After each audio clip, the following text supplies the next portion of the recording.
Text number 4. Waiting for Godot. Hey everyone, welcome back to my channel. I'm Neha Sultana Narayanpet. Waiting for Godot by Samuel Beckett. Introduction. Waiting for Godot is a play written by Irish playwright Samuel Beckett. It was published in 1954. Waiting for Godot, a tragic comedy in 2 acts. In the play, two characters, Vladimir Dede and Estragon Gogo, talks about different things and have various encounters while they wait for someone named Godot, who never shows up. The play is Beckett's adaptations of his original French play on attendant Godot, and is described in English only as a tragic comedy in 2 acts. So here is the question I have written. That is, illustrate Waiting for Godot as an absurd play. So this question was asked in 2021 question paper of British literature subject of 4th semester from Gulbarga University. So here I have started this a paragraph by Vladimir and Estragon are waiting by the side of a road near. They they agree that there is nothing to be done. Estragon or Estragon, you can call it like this. So Estragon struggles to take off one of his boots. Vladimir asks if Estragon has ever read the Bible.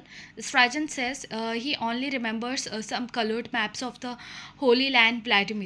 Holy Land. So Vladimir talks about two thieves who were crucified with Jesus. One gospel says one of the thieves was saved, but Vladimir isn't sure if this is true. Estragon wants to leave, but Vladimir reminds him that they have to wait for Godot. They are not certain if they have ever met Godot, nor if he will even arrive. The setting of Waiting for Godot is deliberately vague and undefined. The play emerged in the aftermath of World War II, a period marked by existential angst, which means a deep anxiety and questioning traditional beliefs. Estragon and Vladimir debate whether they are in the right day for Godot to come. So Estragon falls asleep and Vladimir immediately wakes him, saying he was lonely without him. Estragon starts to describe his dream, but Vladimir angrily stops him and tells him to keep his nightmares to himself. So Vladimir wonders what he and Estragon should do, and Estragon says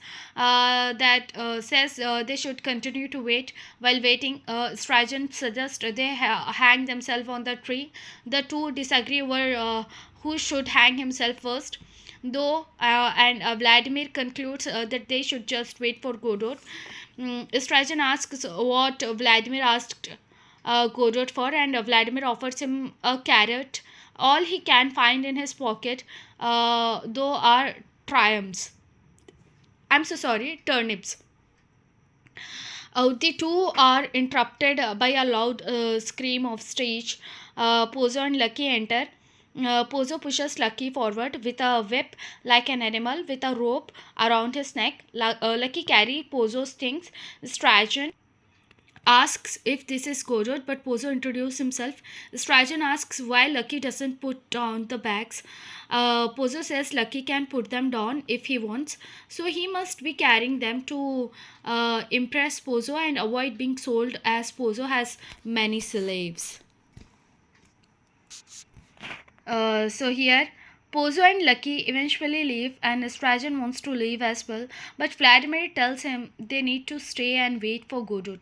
A boy comes on stage bearing a message from Godot. He says Godot will not come today, but he will come come the next day.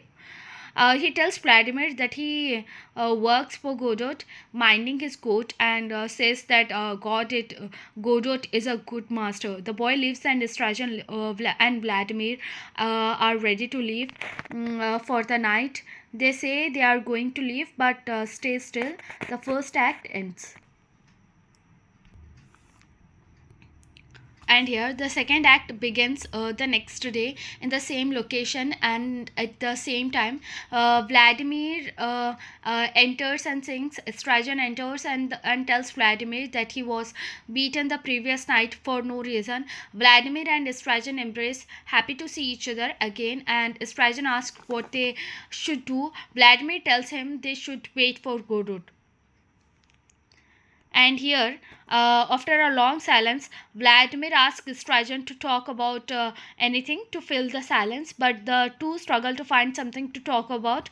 Vladimir asks if Trajan really doesn't remember Lucky and Pozo. Vladimir offers Trajan a rich radish or the turnip because he has no carrots. Trajan leaves the stage for a moment and then returns and says that they are coming. He and Vladimir hold lookouts at either end of the stage. After insulting each other, they make up and embrace. Pozo and Lucky enter. Pozo is now blind. Strajan again wants to leave, but Vladimir tells him to keep waiting. Strajan falls asleep. Vladimir wakes Strajan, saying he was lonely, just like the day before. A boy enters with a message from Godot that he will not come this day, but will certainly come the next. The So here, Vladimir asks the boy what Godot does, and the boy says Godot does nothing. Vladimir asks the boy to tell Godot that he saw Vladimir. The boy leaves. Strajan suggests they hang themselves on the tree using his belt, but when they test the belt's strength by pulling on either end, it breaks. So Vladimir and Strajan prepare to leave for the night. They say they are going to leave, but neither moves. So with this, waiting for Godot ends here, and here at the very end of this answer, you have to write a conclusion here. And if you found this video helpful, then please make sure to subscribe, like the video, share it with your friends, and if you have any queries regarding this video, then please let me know in the comment section. And sayonara.